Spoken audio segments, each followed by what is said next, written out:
When Hiro Onoda came out of a jungle earlier this year and surrendered his Japanese army sword, the story how he had carried on World War II in his own way for 30 years made a deep impression on many of his countrymen.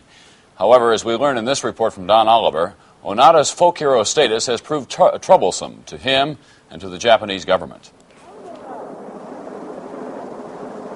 The return of Lieutenant Hiro Onoda provided many Japanese with something they haven't had for a long time, a real national hero. National magazines devoted page after page to this World War II soldier whose devotion to duty was so strong he spent 30 years hiding in the Philippine jungle rather than surrender.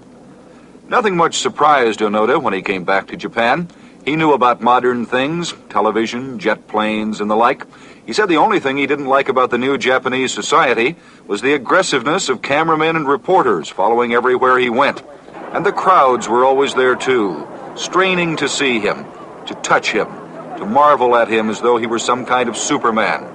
Near his home, a sign went up, "This way to the Onoda house, 800 meters down the road." Neighbors and passers-by begged for picture sessions. Onoda tried to comply.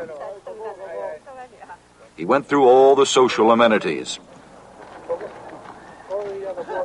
The crowds kept coming to the tiny Onoda home. On Sundays, as many as 1,000 would show up, hoping to catch a glimpse of the war hero. So many people came to this little house tucked back in Japanese farming country, so many people that Onoda couldn't take it any longer.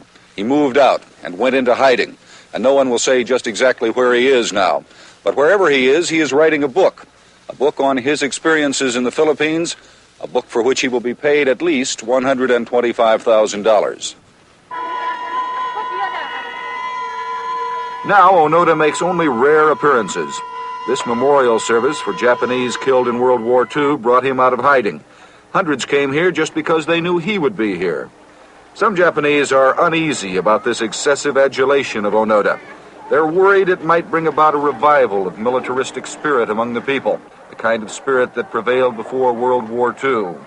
Some young Japanese say his blind allegiance was foolish and futile. Despite the controversy, members of the ruling political party are trying to use Onoda to advantage in this spring's election campaign. They say they can lead the country in a return to what they call the Onoda spirit, of devotion to family, of self-sacrifice, of spiritual rather than material values. What does Onoda think of all this? He's not impressed.